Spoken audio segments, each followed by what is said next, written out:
$5110，大家看清楚这个数字，这不是什么随便编出来的预测，这是刚刚全球金价实打实的跳动数据。我们见证了历史，金价一天之内喷发式的冲破了$5000这个人类心理的大关，现在最高已经摸到了$5110，整个市场现在不是热，是疯了。很多人这2天睡不住觉，疯狂在后台私信问我，说现在金价都已经这么高了，年底真的还能破$6000吗？我现在手里有点闲钱，到底是该冲进去，还是该缩手在旁边看？我跟你说，如果你现在心里也有一种火烧火燎的焦虑感，觉得钱放在银行里每天都在变薄，那这条视频你真的要定下心来听我讲完。今天我不跟你聊那些听不懂的经济术语，什么量化宽松，什么信用违约，那些是专家说给专家听的。我今天要跟你聊的是咱们普通人的钱袋子，聊的是你下半辈子的保命钱。我会把这几年我如何从一个看不上黄金，到最后靠黄金守住财富的真实经历毫无保留的告诉你，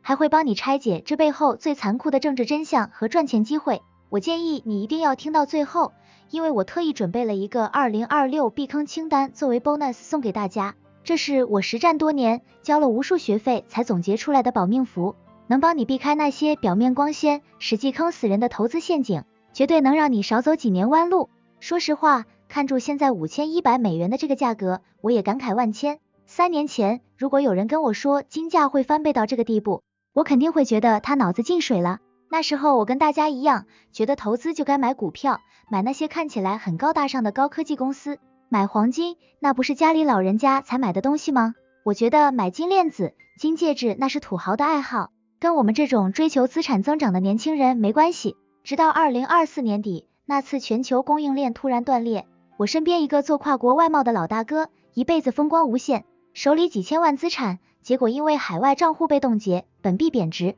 他在短短3个月内缩水了60%资产。他那天蹲在路边跟我抽烟，手都在抖。他跟我说，兄弟，当这个世界开始不讲道理的时候，只有手里那种沉甸甸、发着黄光的金属，才是你最后的尊严。这句话彻底把我打醒了，我开始意识到，我们普通人最怕的其实不是赚不到钱，而是你辛苦工作10年、20年存下来的那几百万，可能因为一场你完全控制不了的政治风暴，或者一场恶性通膨，突然之间就只能买到几年前1半的东西。这不是在吓唬你，这就是我们现在正在经历的现实。你有没有发现，现在去超市买东西，以前100块能提2大袋，现在买几样就没了，这就是钱在缩水。而黄金之所以会冲向$6000，背后最核心的力量就是恐惧，大家都在怕明天的钱不如今天值钱，怕手里的纸币变成废纸。所以你看现在那些政治人物，今天说要加100%的关税，明天说要让某个国家经济崩溃，这些政治博弈的每一拳，其实都打在我们普通人的钱包上。当大象打架的时候，草坪是最疼的，而黄金就是我们脚下那块唯一的硬地。很多人说$6000是疯了，但我告诉你，如果2026年底全球的政治对抗继续升温，如果各国央行继续像现在这样疯狂抛售美债去囤积黄金，那么$6000可能都只是个起点。这背后有一种极强的补偿心理，就像是你住的小区突然说要拆迁，那些嗅觉灵敏的大亨都在偷偷买房，你还会觉得现在房价贵吗？你只会恨自己为什么没有早点上车。所以接下来我会具体跟你分析，作为普通人，在这种疯狂的行情下，你具体该怎么一步步操作，怎么避开金店老板绝对不会告诉你的黑幕，以及在$5100这个高位，你该如何调整你的心态，才不会成为这场财富大洗牌中的牺牲品。现在金价站在$5110这个历史巅峰，很多人觉得这已经是天花板了，但我告诉你，如果你真的看懂了这几天发生的全球政治大戏，你会发现$6000可能只是今年的一个起点。为什么我敢这么说？我们先来看这2天最劲爆的新闻，川普对加拿大喊出的那句100%关税威胁，这可不是随口说说的政治口水仗，这背后代表的是整个全球贸易体系的彻底推倒重来。你想想看，如果加拿大出口到美国的所有商品都要加1倍的税，那美国国内的物价会疯涨到什么程度？木材、石油、农产品这些东西一旦翻倍，通膨就不是什么粘性不粘性的问题了，那是会像野火一样烧掉所有人的存款。我有个朋友小陈，他在广东开电子零件工厂，这2年过得战战兢兢。他前几天跟我说，以前他最怕的是没订单，现在他最怕的是订单来了，但原材料价格因为关税和汇率波动涨得比他的利润还快。他说那天看到100%关税的新闻，他整个人在办公室坐了半天，最后做了一个决定，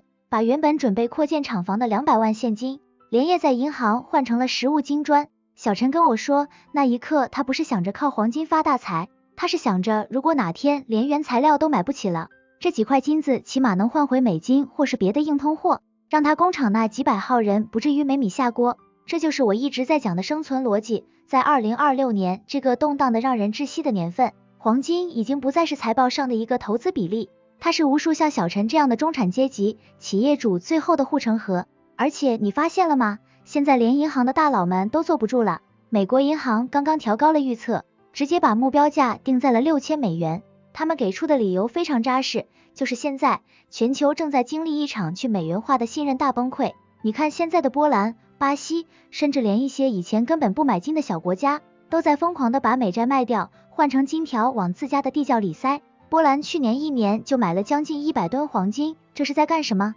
这是邻居在自家院子里挖防空洞啊！当国家级别的玩家都在不计成本的囤货时，你觉得$6000还远吗？大家心里其实都有一种深深的恐惧，怕那个我们信奉了几十年的信用体系突然哪天就撑不住了。就像我之前认识的一个邻居老张，他在银行干了30年，去年退休的时候，他竟然没把补偿金存在自己工作的银行，而是拉着老伴偷偷去金店分批买了几公斤投资金条。他私下跟我说，干了一辈子金融，他最清楚那些纸面上的数字有多脆弱，只要电脑断电或者地缘冲突升级，只有那些能压手、能传世的东西才叫财产。这种心理上的集体觉醒，才是推动金价从5000冲向6000的真正引擎。这已经不是贪婪在作祟，这是人类对安全感的一种本能所求。当你看到新闻说美国联邦政府面临关门危机，或者看到川普在调查美联储主席鲍威尔的新闻时，你手里的每一块黄金，其实都是在对这个混乱的世界投下一张不信任票。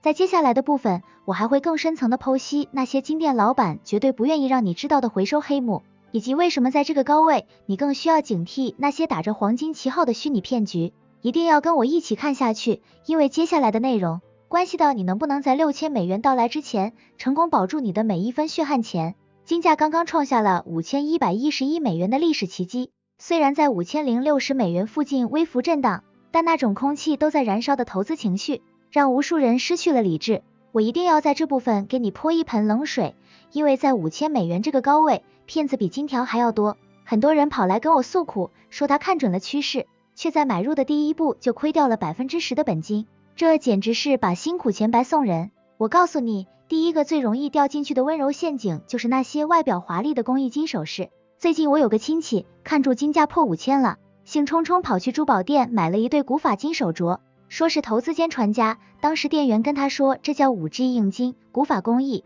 每克要加收150块人民币甚至更多的工费。结果前2天他手头紧想变现，拿到回收店一问，老板冷冰冰的告诉他，回收只按999租金的牌价走，什么工艺，什么品牌溢价，在回收秤面前通通是零。他这才傻了眼，原来金价涨了这么多，他那对镯子算上买入时的溢价，竟然还在亏损线挣扎。所以你一定要记住，在2026年这种动荡年份，如果你是奔着$6000去的，请你死死盯住投资金条或者是银行正规的积存金，那些带工艺的、漂亮的、装饰性强的，那是消费，不是投资。第二个坑更阴险，那就是随着金价破$5000而疯狂冒出来的虚拟黄金平台。现在网上到处都是那种100倍杠杆，10块钱就能买金的广告，诱惑你用极小的成本去博取金价冲向$6000的红利。我告诉你一个真事，我有个老同学也是觉得实物金太重，买起来太麻烦，就在一个不知名的 app 上开了户，玩起了杠杆。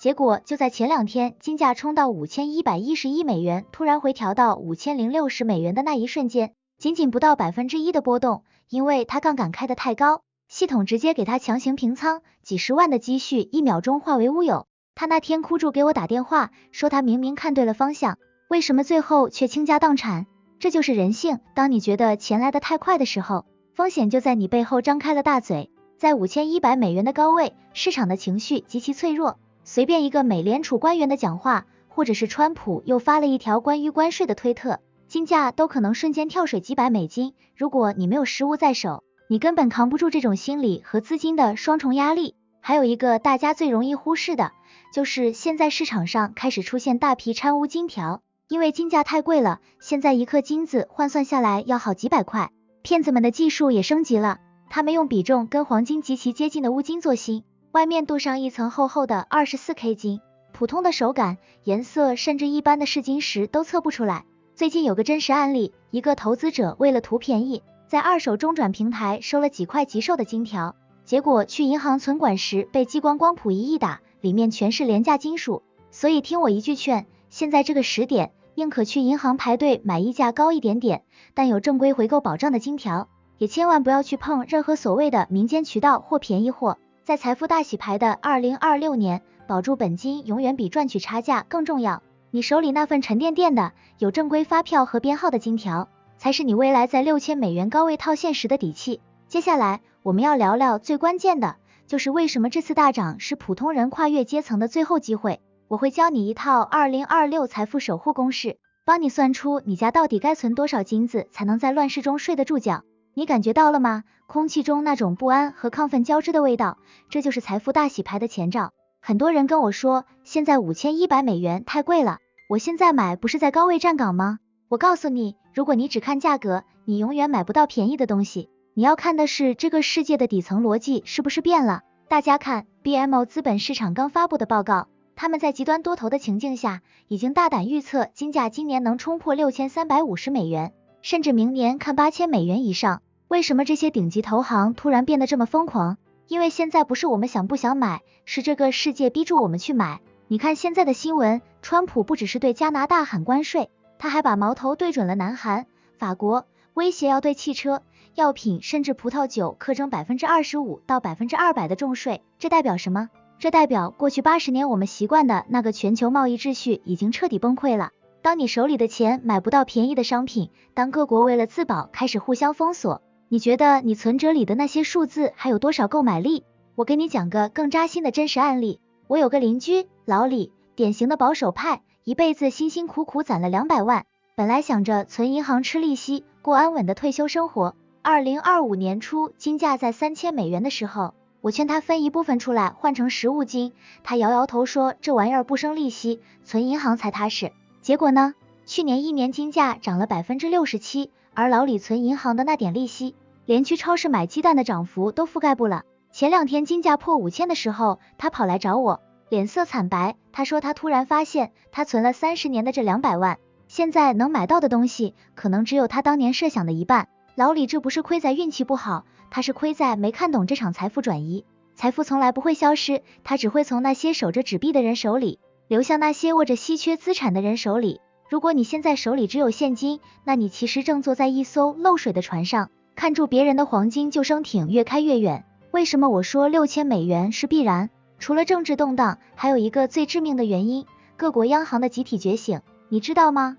？2025年央行买入黄金的量已经超过了美债的持有量，这是有史以来第一次。连管理国家资产的人都知道美元美债靠不住了，都在疯狂抛售，换成金条往保险库里塞。你一个家里连1克金子都没有的普通人，凭什么觉得自己比那些国家的首席经济学家还聪明？这就像是一个小区的物业经理都在偷偷搬家，你还觉得这个房子能升值？而且现在金矿的开采成本也在疯涨，北美 Major 矿商的产量预计今年还要下降2%，这就是典型的需求爆炸，供应收缩。这种情况下，5100到6000之间这$900的距离，其实就是大家对未来局势信心崩塌的距离。所以我一定要给你一个最真实的建议，如果你现在有几十万、上百万的资产，千万别再傻傻的全放在现金里了，你要学会配置黄金护城河。当然，我不是叫你现在就去满仓梭哈，在$5000这个整数位，市场肯定会有激烈的博弈和回调，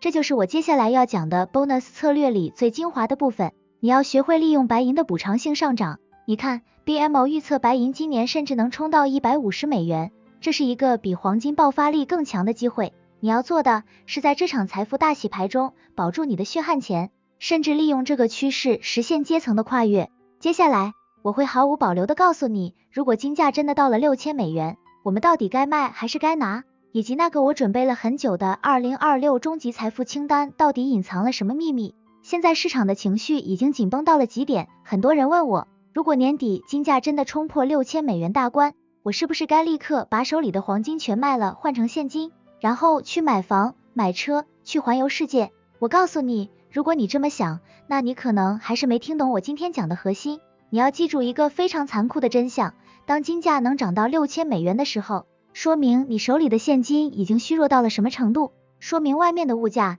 油价、粮食价格已经涨到了什么地步。如果你在$6000的时候把黄金全部换回现金，你其实是从一个坚固的堡垒跳进了一片火海。我给你讲个我身边最真实的故事，我有一个邻居老王，他在2024年金价$2400的时候，觉得自己赚够了，把手里的10几块金条全部卖掉，换成了200万现金存进银行。他当时觉得自己是投资天才，结果呢，不到2年时间，金价冲到了现在的$5100。老王手里的那200万现金，如果现在想再买回同样重量的黄金，他连一半都买不回来。老王现在每天愁眉苦脸，因为他发现虽然存款数字没变，但他能买到的生活品质缩水了一大半。这个故事告诉我们，黄金不是用来赚差价的股票，黄金是你资产的定海神针。我的终极建议是，当金价达到$6000时，你可以进行利润套现，但绝对不要本金清仓。比如你现在买入的黄金翻倍了，你可以卖掉一半，去还清你的房贷，去解决你生活中的债务，因为债务在通膨中是会缩水的，用升值的资产去抵消缩水的债务，这是普通人这辈子唯一的财富捷径。但剩下的一半，请你死死拿住，那是你应对2026年以后更复杂局势的最后保命符。你要看清现在的走势，川普的关税大战才刚刚揭幕，全球的供应链正在重新洗牌，甚至连美联储的独立性都在遭受威胁。在这种大环境下，任何纸币的信用都是脆弱的。到了2026年底，如果你手里依然握着那份沉甸甸的黄金，你拥有的不仅仅是财富，而是一种在乱世中随时可以转身，随时可以保护家人的选择权。现在我要送出大家期待已久的终极 bonus 大礼包，这是专门为2026年这个疯狂年份设计的。首先，我要给你一个避险配置黄金公式，在$5000这个高位，不要一次性投入，要把资金分成5份，每跌$150买入1份，这叫阶梯式建仓，能让你过得比谁都安稳。其次，一定要关注白银，白银现在的价格虽然也涨了，但它相对于黄金的金银比依然有巨大的修复空间。如果你资金不多，买入999纯度的投资银砖是2026年下半年最有爆发力的骑兵。最后，我要教你一个最简单的实物黄金鉴定法。现在市面上有很多所谓的1:1精仿金，你在买入任何二手金条时，拿一个强力磁铁去吸，真金是不会有任何反应的。再去称重，黄金的密度是 19.32， 如果你买的金条体积看起来跟重量不符，那100%是乌金。说了这么多，其实我最想告诉大家的是，财富是为了更好的生活，而不是为了让我们变成金钱的奴隶。当你在这场金价冲向$6000的狂欢中赚到钱的时候，请记得多陪陪家人，多去看看外面的世界，因为这世界上最贵的东西是你家人的笑容和你自己的健康，这些是再多的黄金也换不来的。讲到这里，我的心里其实既激动又平静。激动的是我们正在亲历一个5000年难遇的财富大拐点，平静的是我知道只要你听进去了，你的财富就有了一层保护色。但在这段长途旅行结束前，我必须非常严肃、非常负责任地提醒每一位坐在屏幕前的朋友，刚才我所分享的所有数据、案例以及对$6000的预测，全部都是基于我个人的实战经验、市场观察以及对当前国际局势的逻辑推演。这些内容仅仅作为你投资参考的意见，绝对不构成任何实质性的投资建议或是获利保证。你要知道，金融市场就像大海，金价虽然站在$5100的高位，但大海永远有波浪，未来的涨跌受到全球政治、经济，甚至战争等多重不可控因素的影响。市场没有绝对的赢家，风险始终与收益并存。你在做任何一笔买入或卖出的决定前，请务必冷静下来，根据你自己的经济实力、风险承受能力以及家庭需求去做独立的、